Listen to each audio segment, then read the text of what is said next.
The Majority Report with Sam Seder. The destiny of America is always safer in the hands of the people than in the conference rooms of any elite. Sam Seder. They are unanimous in their hate for me, and I welcome their hatred. We must guard against the acquisition of unwarranted influence, whether sought or unsought, by the military-industrial complex. The Majority Report with Sam Seder.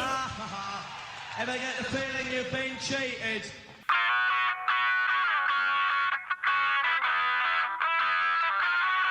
It is Thursday, September 22nd, 2022. My name is Emma Vigeland, in for Sam Seder, and this is the 5-time award-winning Majority Report. We are broadcasting live steps from the industrially ravaged Gowanus Canal in the heartland of America, downtown Brooklyn, USA. On the program today, Stephen Thrasher, author of The Viral Underclass, The Human Toll When Inequality and Disease Collide. And later in the show, Dominique Remy, here to talk about Project Canary, a documentary about maternal mortality rates in the United States. Meanwhile, Trump's Legal Woes, Part 1. A 3-judge appeals court panel has sided with the DOJ and against Trump and Judge Eileen Cannon, despite the fact that 2 of the 3 on that panel are Trump appointees. The probe involving his stealing of classified documents can continue now. Trump's Legal Woes Part 2. New York AG Tish James has announced a lawsuit against Trump's real estate empire, including Trump and 3 of his kids, after an over 3-year investigation for financial fraud. Ginny Thomas, wife of Supreme Court Justice Clarence Thomas and election-denying right-wing activist, has agreed to be interviewed by the Jan 6 committee. That will be juicy. The House has passed the electoral reform bill spearheaded by Liz Cheney and Democrats. The bill would make it harder for members of Congress to bog down the certification process with objections. Only 9 Republicans voted yes. The Senate agreed to the first international climate treaty in 3 decades yesterday, working to phase out hydrofluorocarbons, one of the worst pollutants contributing to climate change. The AP has found that the Eagle Bumps guy, Ohio congressional candidate J.R. Majewski, seems to have fudged some things about his military service. But he seemed like such a straight shooter. The Intercept is reporting that DeSantis chartered the planes used to fly dozens of migrants for a political stunt from a big Republican donor in Florida. That means money from the state, supposed to go to COVID relief, went directly back to that Republican donor. And lastly, in Russia, more than 1,300 people have been detained after anti-war protests sparked in the country due to Putin's decision to call up 300,000 reservist forces for the war in Ukraine. All this and more on today's program. A reminder that the WNBA star Brittany Griner is still detained in Russia. I mean, the idea that this is still going on, it's hard to say what the nature of the negotiations with the United States, the Biden administration, and Tony Blinken entail, but it's just unconscionable. And it's a very interesting case study in sort of the power of elite, not elite, but like, I guess well-placed, like basketball players, right? Yeah. Like basketball players being politically active. They were told at the start of this to keep it quiet and let the sort of State Department and all those folks deal with it. And I suspect that was because they don't want the price to grow for Brittany Griner that Russia can exact or something like that. But they were told to just trust us, and the players kept it quiet and trusted them for a long time, and we're still here. And I mean, it also underlies, in my opinion, a certain hypocrisy in the United States, which is that Biden was the one presidential candidate on the Democratic side to essentially say that he wasn't for marijuana decriminalization on a federal level. And the reason that Griner's been detained in Russia is because of empty or almost empty cannabis cartridges. So it's difficult to say authoritarian state when we incarcerate people for the same reason. Well, I mean, the policy, I'm fairly sure this is true. America pioneered the drug war and forced a lot of countries to sign on with it, including about marijuana. And I certainly think that Russia's being opportunistic for like a political reasons here in this arrest. At the same time, Joe Biden is deciding not to deschedule cannabis from the, like you said, decriminalize it federally. And that's just a choice he's making that is going to tie up thousands and thousands of people in the same sort of if not tens of thousands in the same sort of BS. With that said, let's dive into Trump's legal setbacks, because two of them, just two whammies in the news today. I mentioned a 3-judge panel of the 11th Circuit Court of Appeals has essentially said that the DOJ can resume its inspection of the classified records seized at Mar-a-Lago in the investigation into Trump here, which they, in their decision, essentially mocked Judge Eileen Cannon for a lack of knowledge about like basic structures of the federal government and a judicially unsound decision. It was a bit of a shock because of that panel, as I mentioned, 2 out of 3 of those judges were appointed by Trump. But it's, I think, a testament to how flimsy his argument here is, and we'll get to that in a little bit. Or maybe we'll get to it now, actually, how flimsy his argument is about his just blanket declassification because he decided to. Here he is on... Not only did I declassify them, but I also did a special second thing that says I can't get in trouble for anything to do with these documents, too, which the president could do. No takesy backsies. Don't you get Sorry. it? Sorry. I pardoned myself for these documents. He was looking into pardoning oneself. We remember that from that time. And I do think that... I Googled that on a private browser tab. I don't know how anybody found out about that. It does, in my opinion, shed light on his pardoning of Scooter Libby, because that was years before. But Trump also probably apparently some of these documents contained information about U.S. agents overseas, and just like, goes to show what the mindset of a right-winger is with that kind of information. They say that they want to protect, the country, and yet Trump wants to use it for whatever purposes, bragging rights, deals, closing some deals. He just leverage and negotiations. Did you hear the thing where I can't remember, some former governor's son was drunk at Trump Tower, and I should get this story. Maybe we'll talk about this in the fun half. But Trump brought it up in negotiation. I think it was in New Jersey, and he's like, "Wouldn't it suck if the press found out about your son being drunk at my hotel?" Yeah. Would be very bad. Would be very bad because his kids are so straight edge, right? But here he is sitting down with Sean Hannity talking about the former probe, and then we'll get into a little bit what happened with Tish James in the New York Attorney General's office. So let me ask you this question, because I think this is the next logical question, because the president of the United States, you, unlike, say, Hillary Clinton in her case, right, a president has the power to declassify. Correct. Okay. You had said on Truth Social a number of times you did declassify. I did declassify, yes. Okay. Is there a process? What was your process to declassify? There doesn't have to be a process, as I understand it. There's yes, there people does. Say different things, but as I understand, there doesn't have to be. If you're the president of the United States, you can declassify just by saying it's declassified, even by thinking about it.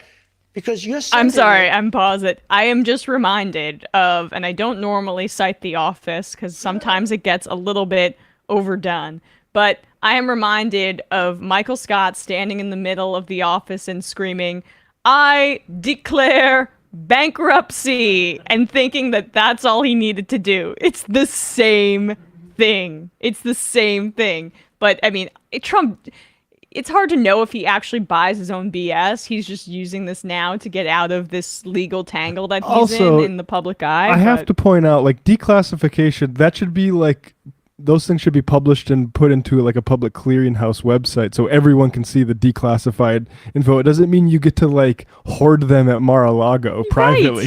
Yeah, any declassification process means like we need these for historical records because of, you know, importance. Yeah. You can go mix them in with your Time magazines. Yeah. I mean, and Trump understands this because he, by the way, and I'm sure you remember this, Matt, said he was going to release some of those JFK documents and chose not to declassify them. Got cucked. So he understands what the process of classifying and declassifying is. But continue. I couldn't help myself. Different things, but as I understand, there doesn't have to be. If you're the president of the United States, you can declassify just by saying it's declassified, even by thinking about it, because you're sending it to Mar-a-Lago or to wherever you're sending it. And there doesn't have to be a process. There can be a process, but there doesn't have to be. It's internal to my brain. You make that decision. So when you send it, it's declassified. I declassified everything.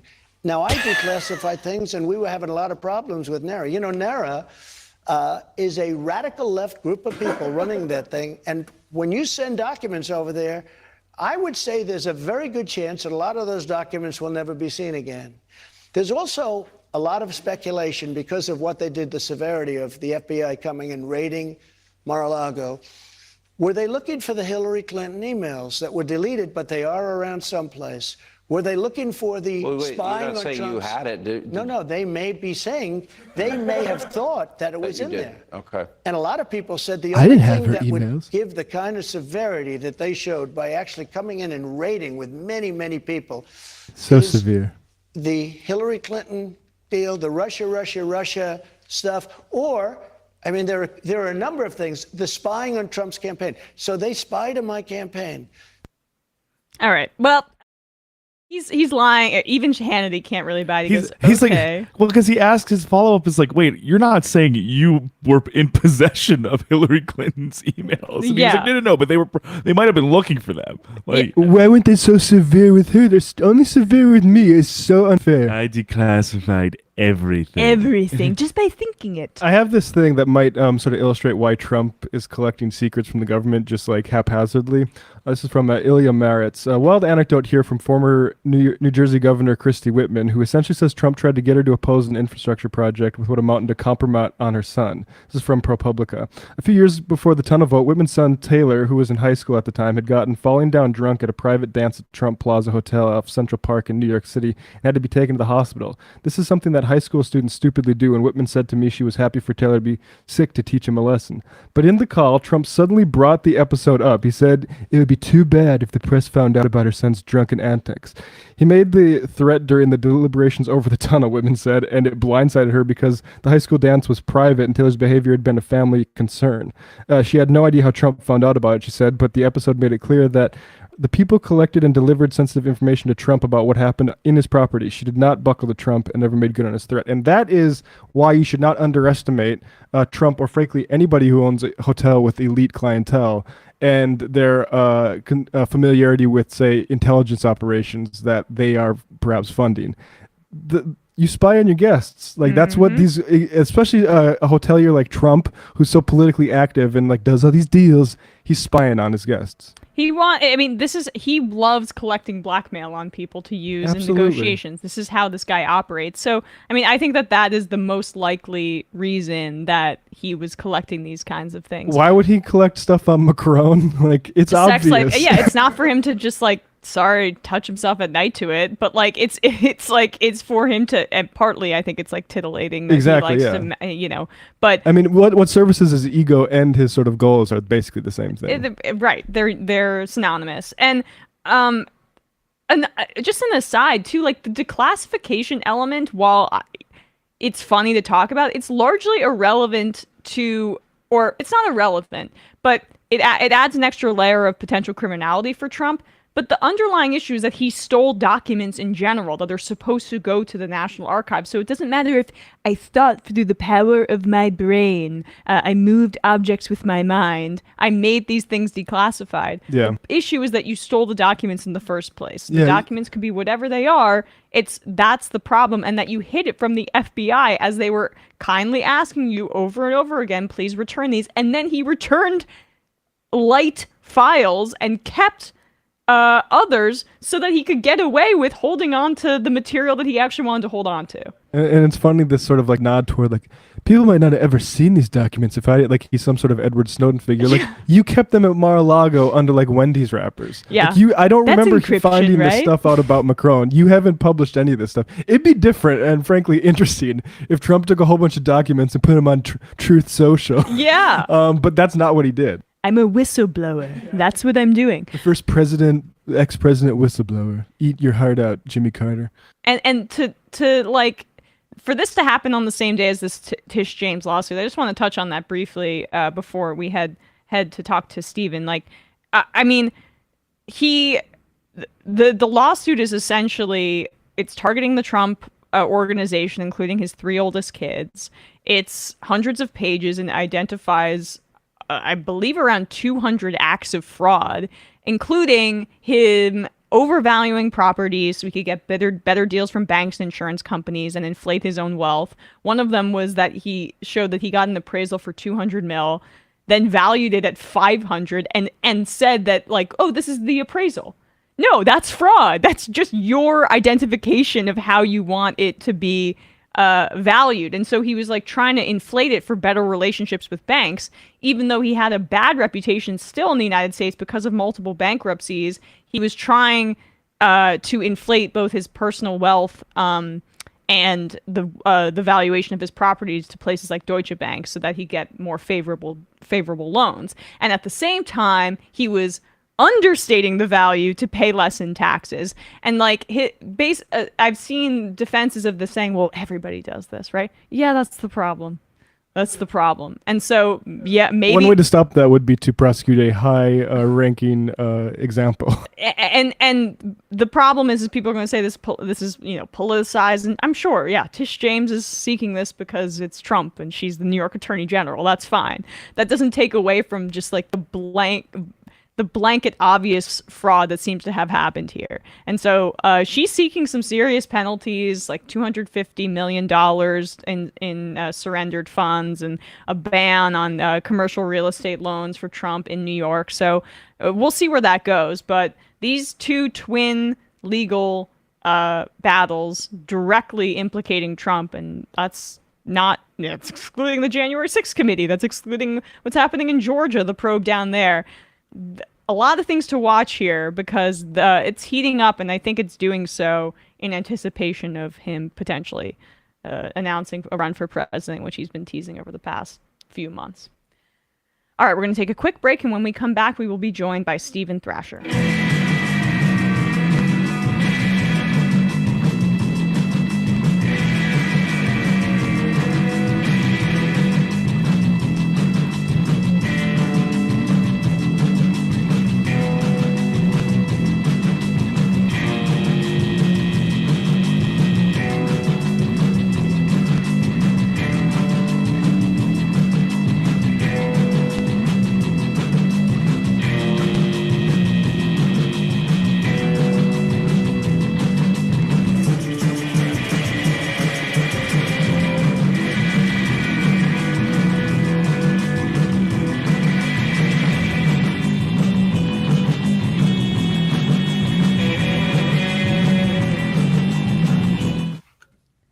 We are back, and we are joined now by Stephen Thrasher, journalist, professor of journalism at Northwestern, and author of the Viral Underclass, The Human Toll, When Inequality and Disease Collide.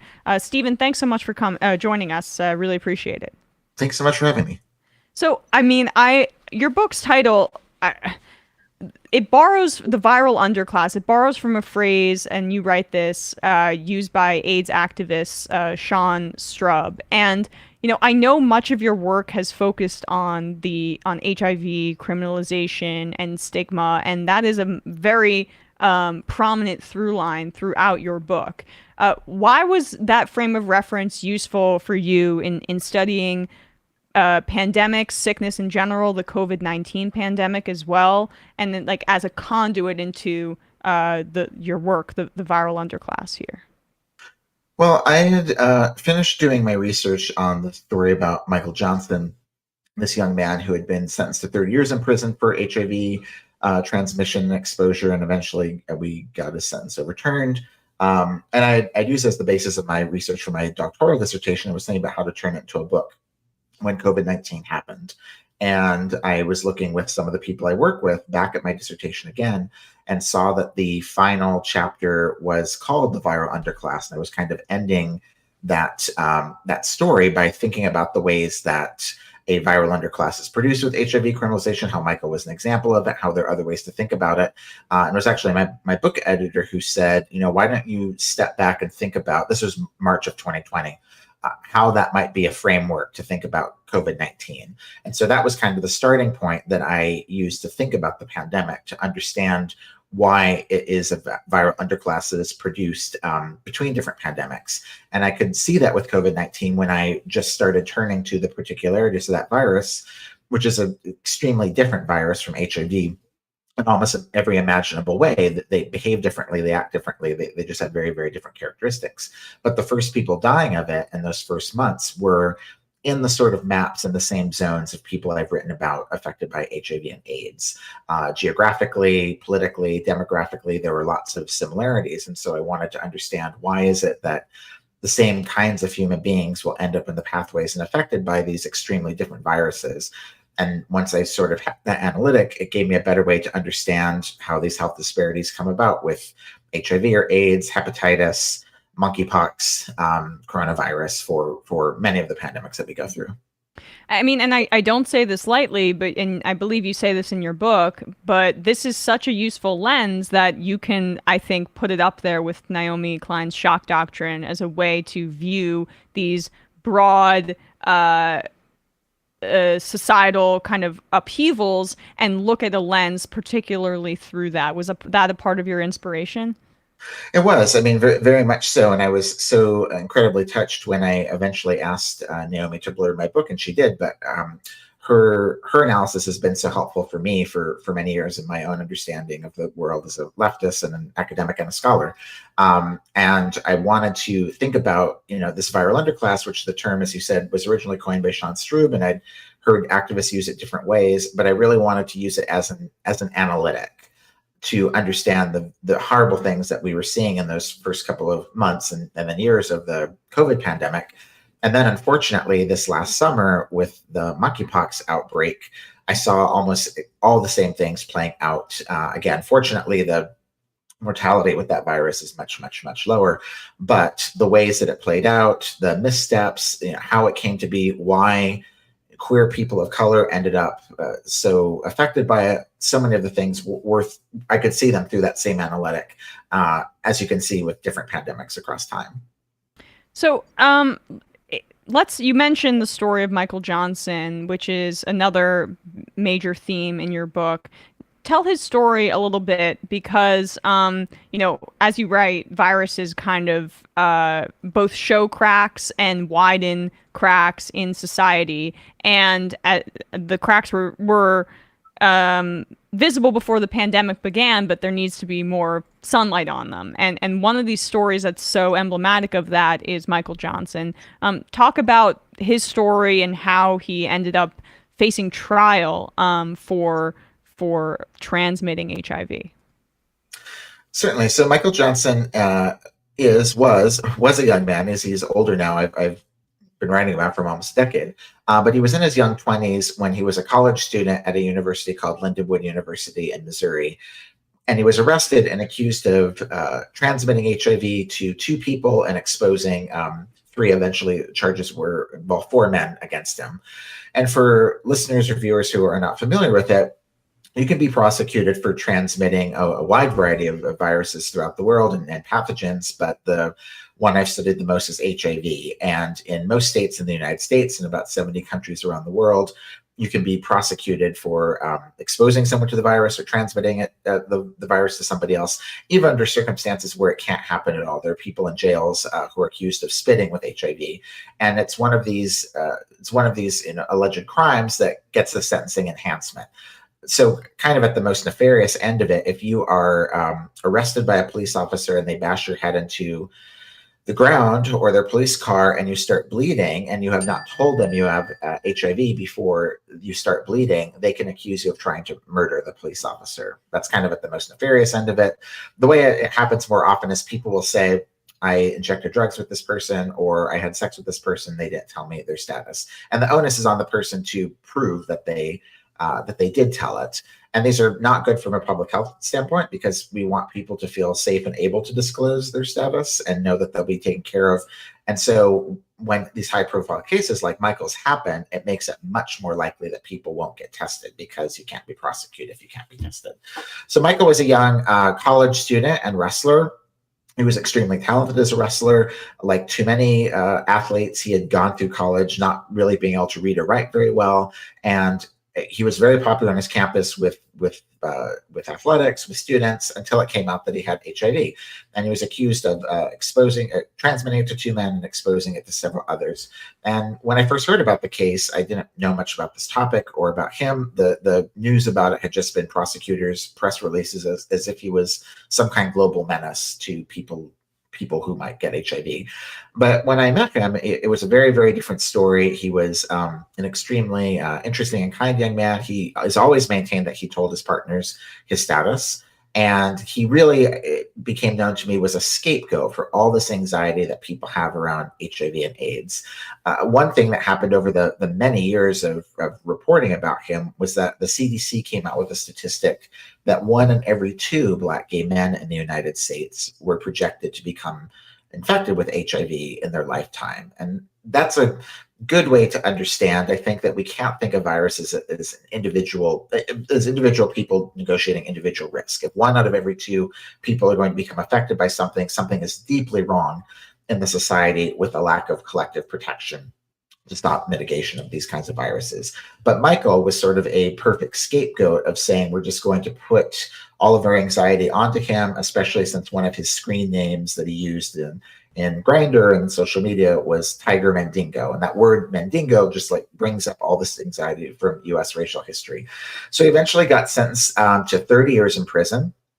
And he was facing, not coming out until he was almost 60 years old. Fortunately, supporters of his used my reporting and used other information to mount an appeal, and his conviction was eventually overturned. And he got out after about 6 years in prison. But he still lost most of his 20s. He was in prison from 22 till he was almost 29 years old. And so that was kind of the way that I started to think about and understand that, people who are Black, who are queer, who have learning disabilities, who are athletes who get used for their bodies to generate money and then discarded by the university when they seemingly become a problem. These are all the things that create what a viral underclass is. And my kind of aha moment in that was that his story happened in a county just west of St. Louis, outside of St. Louis. But then when I got sent back there to report for The Guardian about the killing of Michael Brown, another young Black man named Michael, I worked with the same HIV people I'd worked with before and asked them what to look for when I arrived in Ferguson. And they told me they had been in the Canfield Green apartment complex recently. There had been new infections, and Ferguson had this higher rate of HIV and AIDS. And so I started seeing that the same dynamics, Black poverty, concentrations of police violence could be a map to where the HIV virus was. And that when you looked at places that had these social factors, HIV was more likely to be there. And when you also understood where HIV was in the country, you were much more likely to also see economic violence, racial violence, police violence happening to the same people. So when the viral underclass gets blamed, and then when you have a scapegoat like Michael, it makes it a lot easier for the people who want to maintain a status quo of a, say, for-profit healthcare system, one that leaves people to face their healthcare burdens on an individual level. It makes it a lot easier to maintain that system when an individual can get blamed, and then not just an individual, a large group of people where there already is this kind of muscle memory in society of black bodies in particular being like impure, tainted vessels. And I mean, I'm reminded of like the crack baby theme and how mothers would get blamed for if a baby was experiencing complications post-birth because of those things. Like that trope is to use this again, the through line, and it creates like a deflection of blame downward as opposed to upward. Yeah, so for me, kind of the move out of the move in the book out of my dissertation, which my dissertation research and the prior reporting was really very much concentrated on race interacting with sexuality. And in the book, I'm thinking about a viral underclass happening across 12 different vectors. And race is probably the most important. It's the first one, and it interacts with many of them that I write throughout the book. But there are multiple ways it can happen. And it does, as you're talking about, intersect with these sort of racial tropes and this muscle memory that we have about the racialization of disease, Dorothy Roberts' work, and the ways that we imagine racialization and criminalization happening the same way in the United States. So for example, like you said, with the quote unquote crack baby theme, that's something that we think of in a racialized way. We think in a racialized way about drug addiction as well. And so it's interesting, I think, that we can look back historically and see moments where drug addiction and news media and politics really focused entirely around race, or almost entirely around race, particularly with crack. And then when you see meth in the news or opioid addiction now, the race around it, the presentation of it is a little bit different. It's happening a great deal, and I write about this in the book, in Appalachia and then the U.S. South and in rural communities that are very white. And so there'll be a bit of a perception around it. But for the people for whom this is affecting, they are still interwoven with the racial history of it and the ways that addiction and racial prejudice are intertwined with one another in such a way that when we do see these outbreaks of HIV and hepatitis happening with the opioid crisis, throughout Appalachia, it is treated with the same kind of stigma, and those people are also part of the viral underclass. And one of the things that I'm hoping that readers might get out of it, or policymakers might get out of it, is that who is in the viral underclass can change, and a lot of Americans think that they're only a few steps away from being a billionaire, but they're really much, much closer to falling into this viral underclass at any time. And another sort of aha moment for me was in one chapter I write about this dynamic happening in Greece. A lot of the beginning of the book is about the US history and our history with race, and its historical legacy with the transatlantic slave trade. But if you look at England under Margaret Thatcher, if you look at England now under the Tory government, I write in the book extensively about the country of Greece experiencing austerity after their economic crash and how the EU imposed austerity on them.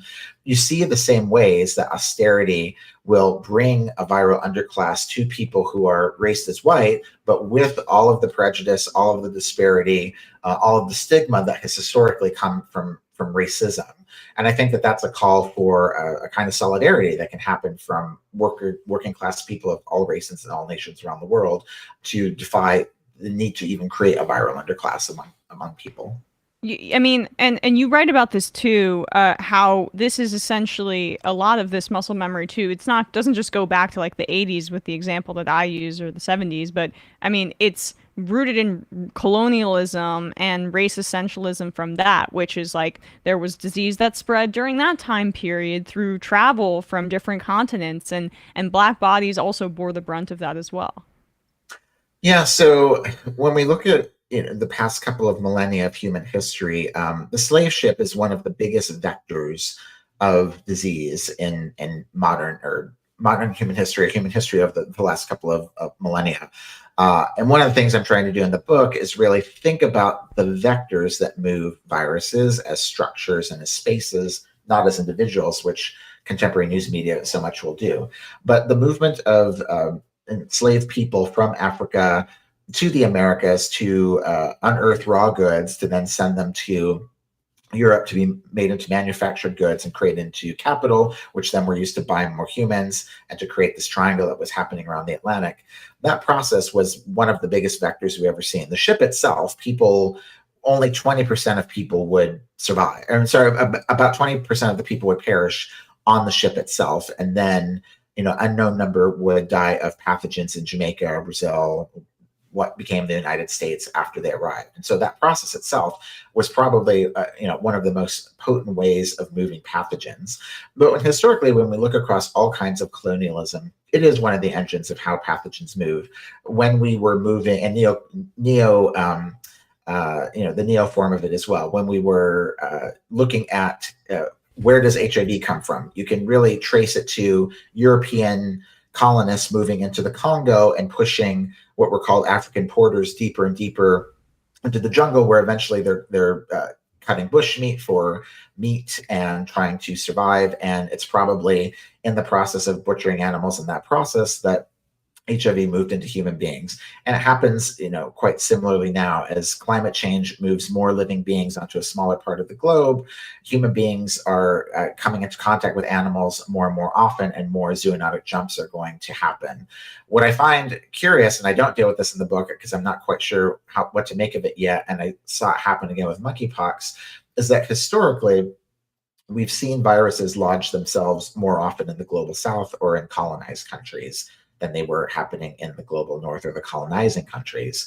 But with the past few outbreaks we've actually seen a lot more happening in the colonizers' countries. COVID has been horrible in the UK. It's been the worst anywhere in the world. In the United States, something similar happened with monkeypox. We have polio coming back in the United States as well. And there's something about the ways that we, as the countries that historically have been colonizing and are quote unquote advanced in terms of industrialization, are actually facilitating a great movement of pathogens inside our countries. But those viruses and those pathogens are still settling into the viral underclass within our borders. Yeah, well, it's almost like kind of the dark and twisted consequence of globalization, which is like built on the back of like a colonial skeleton, right? So, I mean, that kind of it's unfortunate, but in the end, it's just like chickens coming home to roost to a degree. I mean, but of course, in the then the people, the viral underclass within those countries, bear the brunt. And you mentioned monkeypox a few times, so I wanted to talk a bit about it because I was disturbed to see a lot of the language being used that was contributing to stigmatization of LGBTQ or gay men in particular in this country. That it's like there's whole swaths of this country who decide to forget about how stigmatized the gay community was during the HIV/AIDS pandemic, and I still feel like we don't reckon with it enough. And there was just callous throwing around a very similar language and stigmatizing talk that was used during that period when discussing monkeypox. And thankfully, it's not as deadly as other viruses, as you say. But what was your, perspective on seeing some of history, or at least historical language, repeat itself within that context? Actually, I have a very, very different perspective on it. I didn't see many problems with language. I saw problems with the structures that created what was happening and not having enough resources go to it, but actually co-authored a piece in the Daily Northwestern, where I'm a professor today. And I wrote a piece in Scientific American. I wrote a piece in The Guardian about this as well, that I thought it was really important to name exactly what was happening and to try to deal with it as specifically as possible. When I first started, and I'm not, by background, I'm not an orthopox virus expert. I was not before this summer. So this sort of family of viruses I wasn't as familiar with. But when I first started reading that 95 to 98% of the cases were happening among men who had sex with men, it seemed pretty clear to me that the mode of transmission must be sexual in some way. That's the only thing that we have in common. And yet the language often was sort of saying it could be anyone, it could be any kind of close contact, which didn't make sense. And still, 6 months later, it's not moving significantly outside of this community. About 2% of the cases have been amongst women and children, and the rest have been among men. And indeed, one thing I think that's an important lesson from viruses is to have a sense of humility and to understand that they change and to keep studying them to see what they're doing. And there was a significant mutation. Monkeypox had been studied for 7 decades, but about 5 years ago, something happened to it in a way that seemed to change how it was moving. And so the symptoms around this version of it were not this outbreak of large lesions on hands and faces, back and feet from before, from close contact, but happening on the genitals and inside the anus, mostly of gay men. And so something different was happening. And I thought that it was really important to name that, to understand that, to put the vaccination efforts towards that. And I think a lot of well-meaning people did not want to even say that that was happening because they were afraid of stigma. But something else happens that I thought was equally dangerous, which there's a vacuum of information and people were scared to be next to gay people, or scared, might be scared to room with them or be in classes with them on a college campus. So I thought it was really important to name, like, this is how we see it's moving. It's happening. It seems to be moving through particular actions. I think there needs to be more research about them. And one of the reasons, just to give you an example of why I think it's good to focus on actions, is that if this is moving through unprotected anal intercourse, that could be something that's also a mode, how it's moving into women. And so we need to understand exactly what that is, so that, women who engage in that activity, men, people of transgender people of all gender identities, understand the action that could be what is causing it. And I've been, was very frustrated with the Biden administration at the beginning of this because they had a purchase order on 300,000 vaccines. They took a cheap wait and see approach, and a number of us had been calling before Pride about the need to get ahead of this and vaccinate. And then too often, I think the US will say, if something bad didn't happen, it was a waste of money. They don't do this, you notice with terrorism or whatnot, they'll spend endless money to say, we're going to stave off a terrorist attack. But when we're all saying, like, Pride Month is, in April and May, Pride Month is coming up. Like, let's make Pride Month vaxathon around this thing everywhere in the country. And they did not take us up on that. And so, like, the organizations and the people were sort of ready to do it. We just didn't have the vaccines. And the federal government finally got on it in July and August. And now we're going to need, 10 million when we could have maybe snuffed it out much sooner. I was surprisingly happy with a lot of the press coverage I saw, but there was not enough of it early on.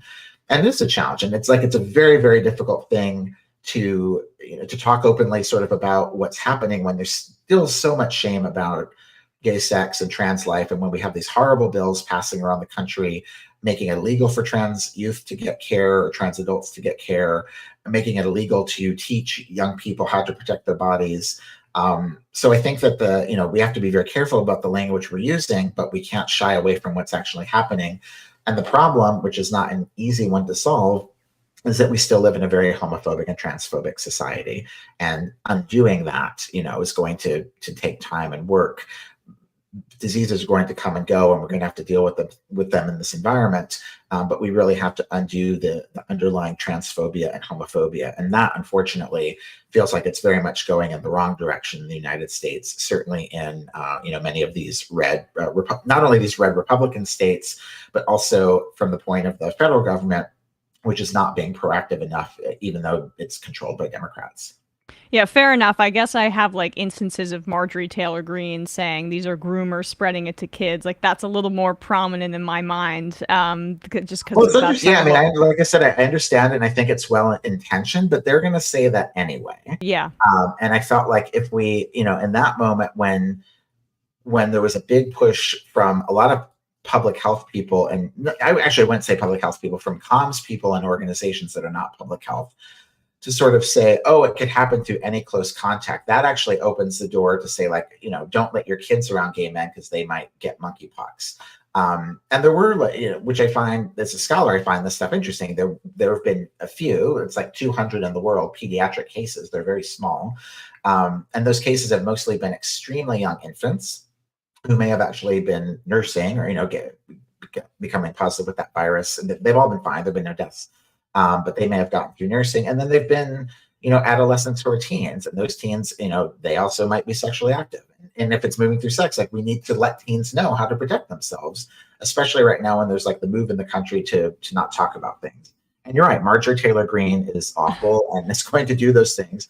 but she's going to do them anyway. So like we should still give the most accurate information and just say, you know what, if this is moving through gay sex, like there's nothing to be ashamed about with gay sex. And I'm going to, as a scholar and a journalist, like just try to find out how queer people can have the safest sex that they can without making them feel ashamed about the unfortunate coincidence that we are the ones being in the brunt. Actually, I wouldn't say it's a coincidence. It's part of my book, because we can't deny ourselves and our community the information we need to be sexually healthy, and too often we're not even given that information in the first place. I want to pivot now just to COVID in particular, because in chapter 3 of your book, you talk about the pandemic responses between South Korea, right? Yes. Versus the United States, and just like how these different countries place value on, like immediately in the US, it was how can we get back to work and how can we get essential workers, aka the people who are in the viral underclass, working class folk who are going to bear the brunt of the pandemic before we had vaccines. How can we get them back to work immediately? And then you see what's happening in South Korea, and it's just like an entirely different set of values.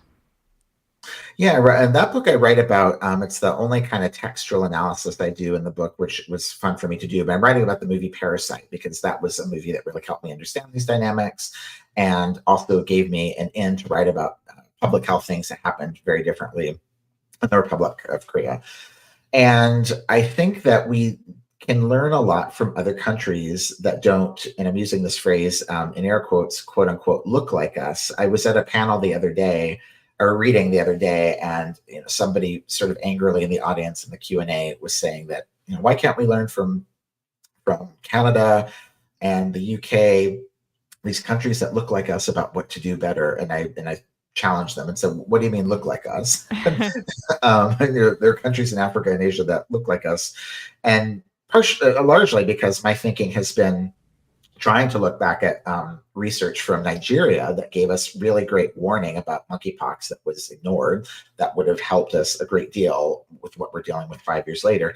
And of course, several countries in Asia have been giving us lead time on a number of things, not just in the past couple of years with COVID itself from Western China, but from the ways these countries, several countries dealt with the first outbreak of a different SARS-1, that happened in 2003, and lots of practices that came from that we could learn from, kind of at a technical public health level. But with when I'm writing about South Korea as well in the book, I'm thinking about the relationship that populations have with their public health sectors and with their government, and they're very different. In the US, we are generally distrustful of the government, and certainly of public health interactions. Something else I found really interesting while researching the book, that a predictor of how countries would do with COVID was not how big the country was or small it was or how rich or poor it was. It was what percent of the money that they did spend went to preventative care versus emergency care. And so that spanned very rich countries and poor countries. There are some extremely poor countries in sub-Saharan Africa and Southeast Asia, where the country itself is very poor. They don't spend that much money on public health, but they've been investing for decades in public health campaigns around Ebola and West Nile virus and malaria and things like that. And so when people have a relationship with a public health infrastructure, and they may actually know the person who does these campaigns, and they've been keeping them safe from Ebola for years or decades, and then they say, hey, we've heard about this new thing that you need to protect yourself, they're quite likely to take that, rather than the United States, where we spend like 95% of our interactions with the healthcare system in the emergency room, and people have literally no relationship with any public health until like the moment they expect to either die or be slapped with a $500,000 medical bill. It's very, very difficult to get buy-in. And so Korea is an example of South Korea is an example of a country where they actually don't have legal mandates the same way that we do here, but they've had really good buy-in from the public by continuously telling people what's happening, very simply saying, this is what we know right now, and also saying, like, we may know something different next week. And then when they go back the next week, they say, here's what we know now. And so they've been able to keep people using masks and doing all kinds of things to keep each other safe in just a very, very different way than we do in the United States. But they're still touched by capitalism and the market. They do have, though, in Korea, a universal healthcare system, which we don't in the United States. And that's also a really big factor in countries, is whether or not people have an easy infrastructure to get the medication and treatments they need, and knowing that they're not going to be economically bombed if they take advantage of medical care. And I mean, I also find it fascinating that the emphasis in the U.S. here is so often on like the supply chain issues, the economic problems as a result of COVID, and then when lockdowns are discussed in the media here about like what's going on internationally, it's authoritarian as opposed to the simple data, the scientific medical data on deaths and infections and hospitalizations as a metric for beating COVID. And I think all of these, the intersections of how we not just view like our frontline communities but how we interact with our healthcare system, as you say, is you can draw a direct line to that. Yeah, it's, in the US, we get a lot of media about how draconian China is and how authoritarian it is. And of course, China's had some very strict lockdowns, but those lockdowns have been pretty targeted. I mean, in Beijing and Shanghai, and of course in Wuhan, where the first outbreak happened. And, you look across the past few years, 95% of the population has been moving relatively freely without issues, compared to us being in this constant, semi-state of terror and death. And even within that, not feeling extremely free to, quote unquote, go back to the before times, which we shouldn't. We've learned new things. Something I've been thinking a lot about the last week or so, because of a conversation thread I've been a part of on Twitter, was a public health colleague asking why it was that the film industry in the United States seemed to be the only one that still had really good COVID protections. And if I don't know if you're familiar with it all, if any of your viewers are, but I have a lot of friends who work in the film business, and they still really mean business. That it's extremely test oriented. Everybody's being tested every day, certainly while shooting and several times a week leading into shooting projects. There's extreme monitoring, there's isolation. And it's because I think there's an acknowledgement in that business that they cannot swap out their labor once they start shooting a project. And that to me highlights the ways that US industry thinks that jobs are essential, but the workers are not. The job needs to be done. If the worker gets sick and dies, then they just replace them with another one. Then they complain they can't find any workers, but as if they didn't have a role in stopping the workers from getting sick in the first place. In the film business, they see crew people as expendable as well, but even they have to acknowledge the reality that those crew people are interacting as biological beings around the talent, and they cannot afford, not only for Tom Cruise or whatever Tom Hanks movie stars to get sick. Anyone, once they're on camera, they can't just swap out the actor, and so they've instituted this way of protecting all of their labor, so that it's not altruistic, that they're doing it still to generate capital, but it's really revealing to me that because of the particularities of their business, they're doing something that all business should be doing. All businesses should not want their workers to die, and they shouldn't just be thinking they can swap them in and out. And it's also probably not generating more money for them to continuously be looking in labor in other industries. But so much of US businesses seems to just have their head in the sand right now. I was on a flight the other day, and they were like saying, the captain, who was not wearing a mask before he went into the cockpit, was saying, oh, we're going to be delayed because of staffing issues in the air, the traffic control tower. Well, like, why do we have so many staffing issues right now? This is the reason why. And I am quite worried, having seen how poorly businesses have done, how many governments are trying to move these decisions back to their businesses. New York City, I just saw the mayor, Eric Adams, said he wants COVID decisions just to be made by employers, that they will know best what's best.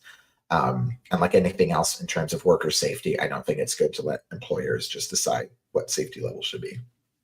What do you say to the folks who that we were hearing a lot about? We should have just done herd immunity. We should have done what Sweden did. But that hasn't aged particularly well. No, Sweden. I mean, Sweden has gone through several different rounds of things. They also had an extremely, uh, you know, ghoulish policy around their elderly that's even worse than the United States, I would say.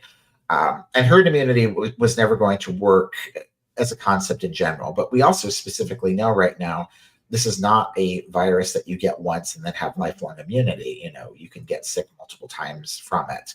So herd immunity, or the idea that enough of the population is going to be vaccinated and sick at any time to protect itself, like, that's going to last for a few months at most. And having people get sick with this thing that's had so many bad effects, as pretty bad mortality, but also has unknown long-term consequences, not only with long COVID, but just unknown sort of what's going to happen later, brings into relief the way that the US is mostly given up on pathogen mitigation as part of our pandemic response. And with anything, influenza, chickenpox, monkeypox, any sort of disease that you're dealing with, part of an important thing to do is to keep people from getting it in the first place. And that's largely been given up on. And to some ways, I find it confounding. I understand the sinister reasons why a local government might spend COVID money on police, as Biden suggested they do. But in a self-interested way, I don't understand why, these air purifiers are not being put in every room just to keep fewer people from getting sick and to keep workers from getting sick. Except to understand it through the lens of when CDC Director Rochelle Walensky said masks are the scarlet letter of this pandemic. No one wants to think about it. And it's almost like there's this collective will to not even address anything that could be done to reduce transmission, because it's a reminder of this thing that so many want to forget about and just act like isn't happening. Lastly, and I had so many other questions, but unfortunately we probably have to wrap after this. I wanted to touch on one of your chapters, Chapter 7, Cages, which talked about how the carceral state has essentially exacerbated the viral underclass conditions in the way that it deals with houselessness in particular. Can you just talk a little bit about that chapter for our audience? Carcerality is one of the major drivers of pandemics, and I've seen that with HIV and AIDS for many years. Even though HIV is what I would call a very inefficient virus, it actually doesn't. It's very hard for it to move between people. It needs many opportunities to take hold in another person, and the prison still plays a big role in how it moves. And then you have something like COVID, which is an extremely efficient virus that easily moves between people very casually. And sometimes you can see the math work out almost in a one-to-one way. The US has 4% of the world's population and 25% of the world's prisoners, people who are incarcerated.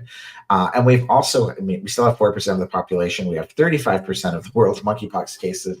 And we have pretty consistently had between 20 and 25% of COVID cases and COVID deaths. Last week when I was looking, it was almost exactly, the US had about 25% of the world's COVID deaths.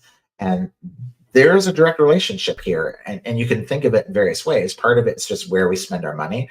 Biden is again asking for 100,000 new cops, as Bill Clinton did, and that's money that could go to other places.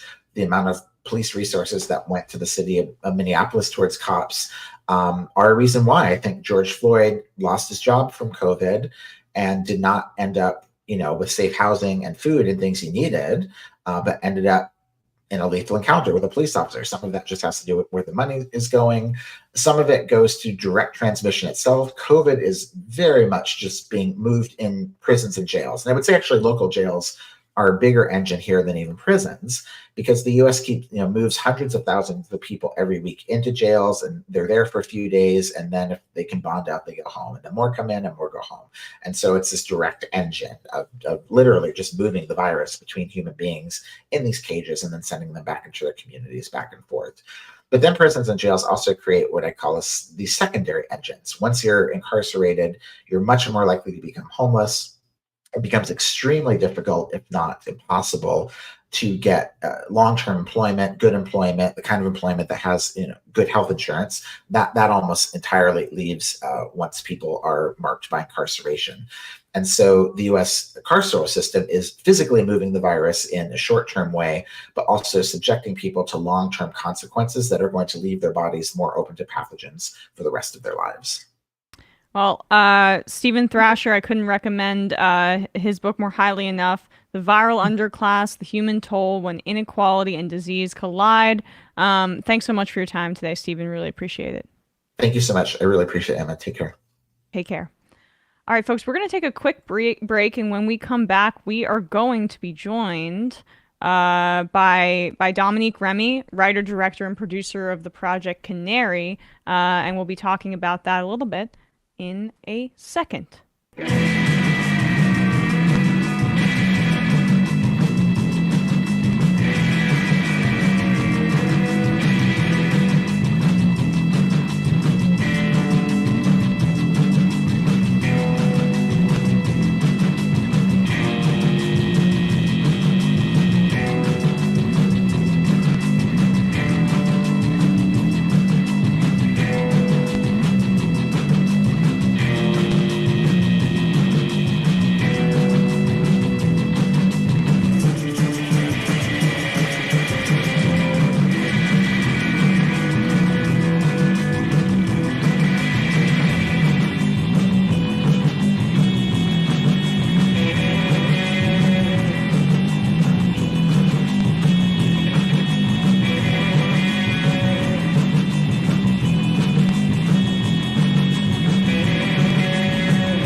We are back, and we are joined now by Dominique Remy, writer, director, and producer of the Project Canary, which is a documentary about maternal mortality rates in the U.S.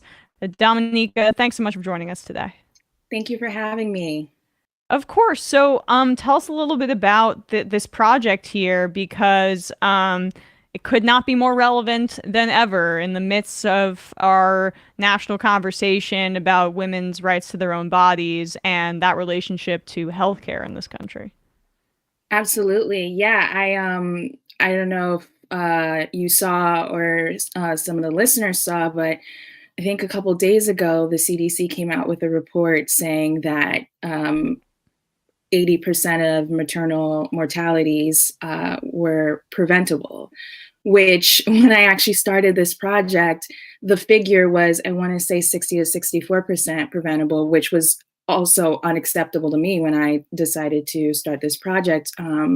So to see that figure spike up so drastically, it was just like, yeah, there, like you said, there's no better time to have this conversation. And it's not just really a conversation about statistics.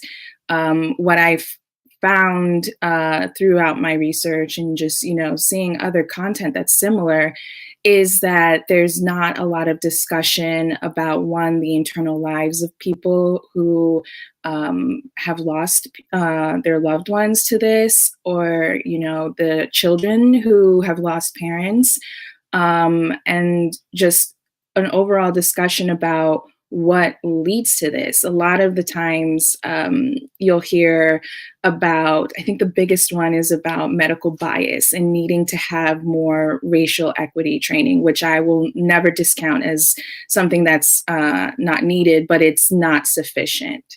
With our project and my whole ethos, I'm looking for something that is more comprehensive. And that's also why we titled it Canary, because I think this crisis and birthing people of color, particularly Black and Indigenous women, are, you know, at a much higher risk than their white counterparts, serve as the canary in the coal mine for something that's just much more deeper and institutionalized than just, we need to have doctors be more sensitive to people of color. Or we need the people of color to be more educated about their options, right? Because, like, what's so intersectional about your topic here is it's also just, it's universal childcare is involved, universal health care is involved, housing is involved, structural racism is involved as well. And so it is a bit of a confluence of all of those factors, and it manifests itself in just these staggering maternal mortality rates for Indigenous, Black, essentially non-white women in this country.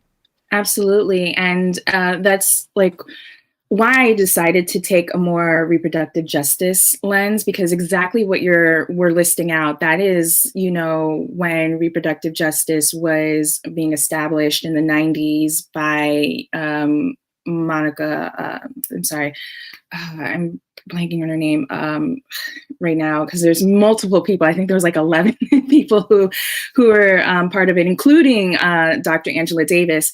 But when it was first established in 1994, it was a call to action when the Clinton administration did not want to, you know, go through with universal healthcare at the time. And it was, you know, Black and Latinx women of color who were like, listen, part of reproductive health and rights is all of these things. It's economic justice, it's housing justice. You know, it is the right to not be a parent, is the right to be a parent and to be a parent with dignity in an environment that you can be a parent in. And that includes childcare, education, housing. And to speak to housing, I know in addition to the staggering statistic, we also see that children in Chicago were exposed to lead all of 2021. That is also part of the reproductive justice plight, and why we want to have these conversations. That's not just about, oh, you know, well, Black people are dying at higher rates. Maybe it's something having to do specifically with Black people. And it's like, no, it has something to do with the structural things in place that further affect people of color. And I want to also mention that there's like things like social determinants of health, which is really big in terms of like how your environment is and how your environment has been structured can lead a lot to health problems. So it's not exactly what you said. It's not just, you know, one aspect, but it's a confluence of all these things. And I think that is the conversation we should be having, because it doesn't make sense to me that, you know, there's just been like story after story. I know when Beyonce came out and Serena Williams came out in 2017 about their health complications,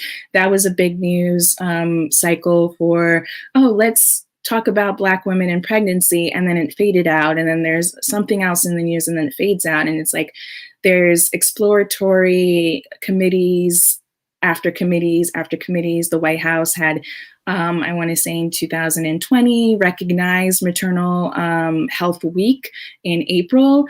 But what does that do for the 80% of people who die from preventable deaths? And that's the kicker for me. It's preventable. Yeah. And I mean, and that's part of what it really fits in nicely with the conversation that we just had with Stephen Thrasher, because a lot of this just involves having very literal healthcare literacy in this country because of our for-profit system, very few resources, and then race essentialist views about non-white bodies. So just tell us a bit about the film project and what you're trying to get off the ground here as well, and how our viewers can help in like this comprehensive look into the conditions and the problems that you describe. Yeah, so it's been a long journey of pretty much building relationships with people on the ground. So not just birth workers or reproductive justice advocates, but people who have been affected. So it's maternal mortalities and morbidities meaning someone who was close to having a lethal event, but made it out. So there's a lot of threads that we want to thread together. And part of it is we want to really shed a light on the folks that, like, I know I'm following them on different platforms, but I'm just like, why isn't it making more news? Like, why aren't their stories, making more of a noise? So I want to do that for them, but also I don't want it to be something that's scaremongering, because I am a Black woman of childbearing age, and I do intend to be a parent myself. And looking at these statistics and seeing, who I am, I'm like, oh my God, does it make sense to even have a child here in the United States? And the answer is yes, because we're going to make that. So part of the film will also be about engaging people, talking about a lot of like the policy aspects that so many researchers, so many birth workers have been talking about. So it's not just, talking about the statistics and learning about the lives of people who've been affected, but also speaking with doulas and midwives who talk about having a new model of care that is more holistic, that has you have a birth team. You're not just seeing the doctor. You have someone who's with you to advocate for you, by way of having a birth worker who's a midwife or doula, by implementing and lobbying essentially for I want to say universal parental leave at a federal level, not something that is just sanctioned by your job, private job. A lot of low income women will not be able to take off. And if they do, it comes out of their paycheck because they're hourly workers. So something like that will determine whether or not you're even giving your body enough rest. Because the mortality window, a lot of people don't realize, is not just within the moments of labor, but an entire year, and postpartum. And then to talk about postpartum depression is in the article that I saw accounted for nearly a quarter of the mortalities. And to go back to the systems that we don't have in place, we do not have a mental health system in place that really does, I want to say, like, cradle postpartum. I think postpartum actually just really became something that people talked about more openly, along with miscarriages, like 15 years ago. So we have a really long way to go. And part of the film is to put these things out there, talk about the studies, talk about the people who are on the floor, like who are on the ground, who are not just, activists, but they are doing these and putting this in practice. There's multiple places that they're putting these things in practice. And try to engage folks to lobby on multiple levels. Like if you can't write to your senator, definitely know someone who's a parent who's probably about to give birth. Like there's so much that we can do interpersonally as a society to make society more welcoming for people in really vulnerable positions. Yeah. So, I mean, all of this just really, it sounds incredible and also ambitious, which is why our audience needs to help you out. How can anybody who's watching help out with Canary?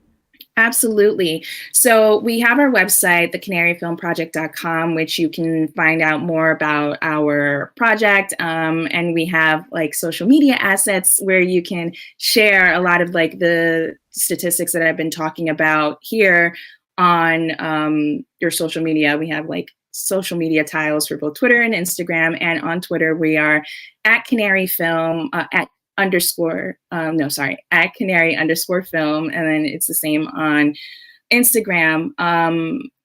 Share, first of all, but also we do have a film fund to help, like you said, bring us off the ground. It is an ambitious project. We are currently shooting in Queens and the Bronx. The Bronx has the highest rates in all of the 5 boroughs. And what we would like to do with the funding that we accrue is to make sure that we're giving our participants the necessary attention that's needed when we have these resources. So that is the next step, is to really focus in on our subjects, both in Queens and in the Bronx, to, bring forth this story. And we will further expand into the United States. But we're really starting homegrown, and with your support, your financial support, it would definitely be able to launch much more quicker. All right, so guys, help Dominique out if you can. It's the canaryfilmproject.com. We'll be putting links in the descriptions and both the YouTube description, podcasts, etc., for people to check it out, and also on majority.fm. Thanks so much, Dominique. Really appreciate it. Thank you for having me. Of course. Looking forward to seeing how this progresses, for sure. Absolutely. Me too. Yeah. All right. Have a good one. Bye. Bye. All right. With that said, we are going to wrap up the free part of this show, and we're going to head into the fun half. 646-257-3920.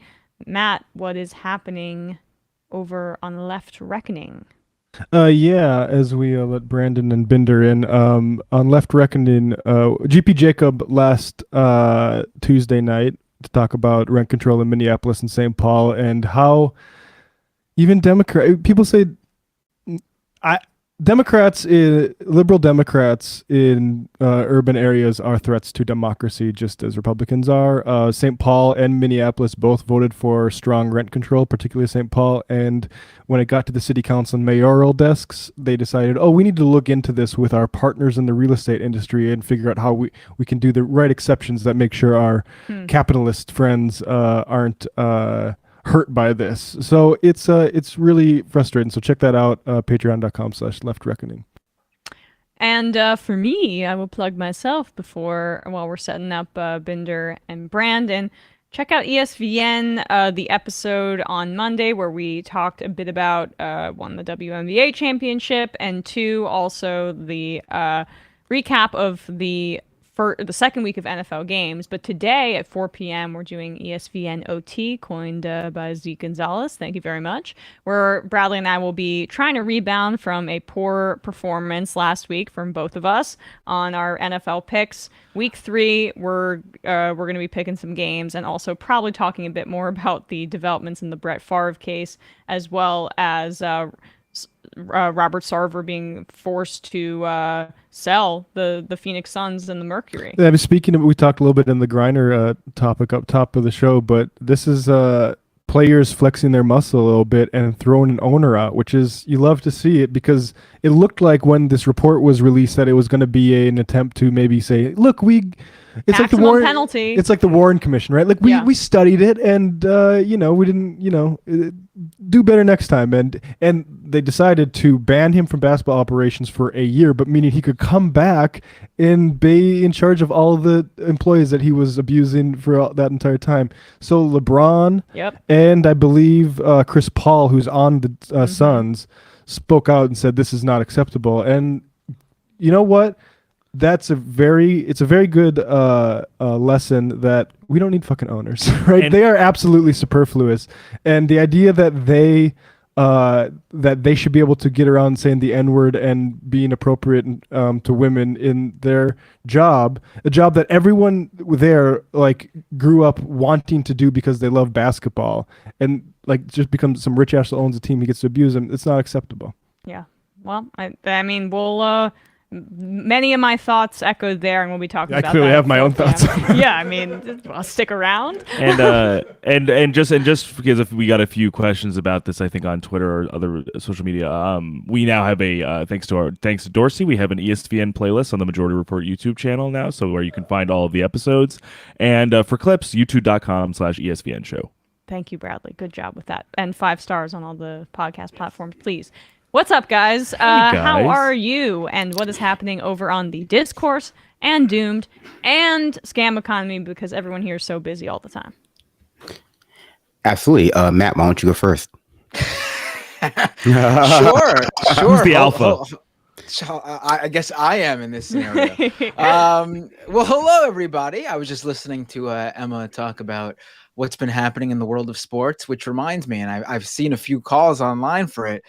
Got to do a pro wrestling segment with me, right? I mean, Binder, come on today. Let's recap Grand Slam. We'll do it. I mean, my level of knowledge on pro wrestling is really bad, so you would have to the whole segment would be you and Bradley educating me. All right, yeah, but I think people would enjoy that. You call it talking to a girl about wrestling.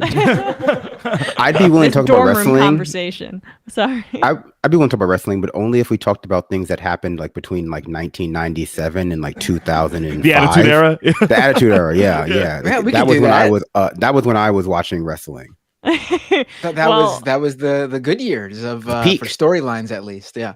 But anyway, on Doomed on Tuesday, which you can check out at youtube.com/Matt Binder and at doomedcast.com, I spoke with Twitter user Ogle of the Wasting Times at the Wasting Times, who's done a wonderful job of tracking a specific person over the past couple of months by the name of Jackson Hinkle.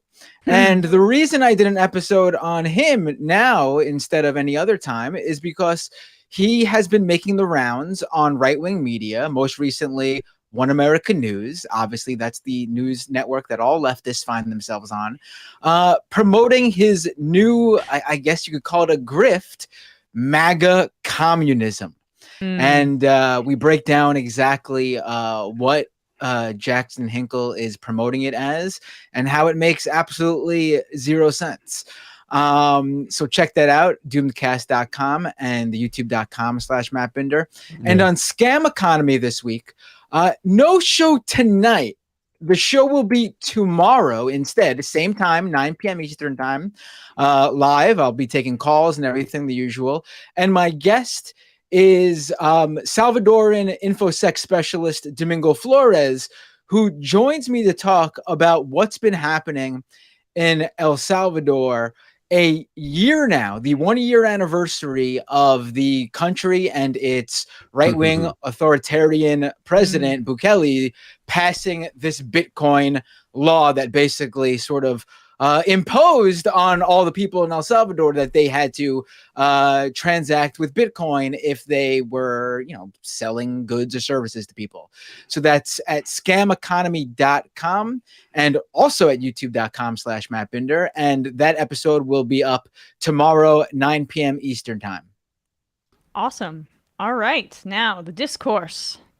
Definitely check out the discourse on all of your podcast platforms, Spotify, iTunes, Patreon. We should have a new episode out for you. I know I say that every week this weekend. That's why it's always relevant if it happens. Although we should have some few ideas for a few interviews of prominent figures out there I want to, put out. So, you should look forward to that as well. Bringing back the interviews. Getting more people implicated in my inevitable canceling. All right. What are you going to be canceled for, Brandon? I think I'm going to inevitably be canceled for once I move and have a nice new streaming space, having a Twitch stream that's entirely about recapping multiple seasons of shows from the 90s and early 2000s that only I remembered, very, very in a very detailed way, but often getting a lot of things wrong. Right. So you're being canceled for being stuck in for the cultural... truth. Capital T. Canceled for truth. Yeah, just like capital T. Well, actually, I'll probably get canceled for what happened on Twitter with my first suspension, where I'm making fun of a conspiracy theory and the algorithm can't tell that I'm joking about it. No sarcasm bug in the algorithm. All right. Well, we look forward to your inevitable cancellation, and there'll be a lot of good content for the show. 646-257-3920. We will see you in the fun half. Bye-bye. It might take all the strength. 3 months from now, 6 months from now, 9 months from now, and I don't think it's going to be the same as it looks like in 6 months from now, and I don't know if it's necessarily going to be better 6 months from now than it is 3 months from now, but I think around 18 months out, we're going to look back and go wow. What? What is that going on? It's nuts. Wait a second. Hold on for a second. Emma, welcome to the program. Hey. Matt. What is up, everyone? Nomiki. You did it. Let's go, Brandon. Let's go, Brandon. Bradley, you want to say hello? Sorry to disappoint everyone. I'm just a random guy. It's all the boys today. Fundamentally false. No, I'm sorry. Women's... Stop talking for a second and let me finish. Where is this coming from?